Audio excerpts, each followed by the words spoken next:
ఇలాంటి మాటలు చెప్పేసరికి హిరణ్యకశ్యపుడికి మండిపోయింది. వీడిని ఇంకెలా ఉంచడానికి వీల్లేదు, ఇక్కడ తీసుకెళ్ళండి. సరే వైద్య శాస్త్రం చెప్పాడు, ఈ శరీరంలో ఏదైనా ఒక అవయవానికి క్యాన్సర్ వస్తే ఏం చేస్తారండి డాక్టర్లు? తప్పనిసరి అయితే అమ్మా చెయ్యి తీసేయాలి, అయ్యా కాలు తీసేయాలి, తప్పదండి అంటారు, లేకపోతే మొత్తం శరీరం పోతుంది. విష్ణుమూర్తి మీద పక్షపాతంతో మాట్లాడుతున్నాడు, నా కులానికి నా వంశానికి ద్రోహం చేస్తున్నాడు, వీడిని తీసుకెళ్ళి వేసిపారే, పాముల చేత కరిపించండి, పర్వతం మించి తోసేయండి, సముద్రంలో ముంచేయండి, దావాగ్ని చేత కాల్పించేయండి, ఏదైనా చేయండి, వీడు బతకడానికి వీల్లేదు. ఇంత భయంకరమైన శాసనాలు చేశాడు. ఎవరండి? కన్న తండ్రి.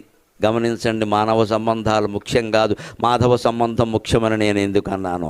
అన్ని బంధాలు అవసరాలేనండి. ఇంటికి వెళ్ళి ఆలోచించుకోండి సావకాశంగా, ఈ మాట ఎక్కదు. అన్ని బంధాలు అవసరాలే. తల్లి, తండ్రి, భార్య, భర్త, పిల్లలు, డబ్బు అన్నీ అవసరాలే. అవసరాలతోనే ఏర్పడ్డాయి. లోతుగా ఆలోచిస్తే అర్థమయ్యేది ఇది. అన్నీ అవసరాలే. తల్లి బిడ్డను ప్రేమించడం కూడా అవసరమేనమ్మా, ఏం మాట్లాడద్దు ఇక్కడ.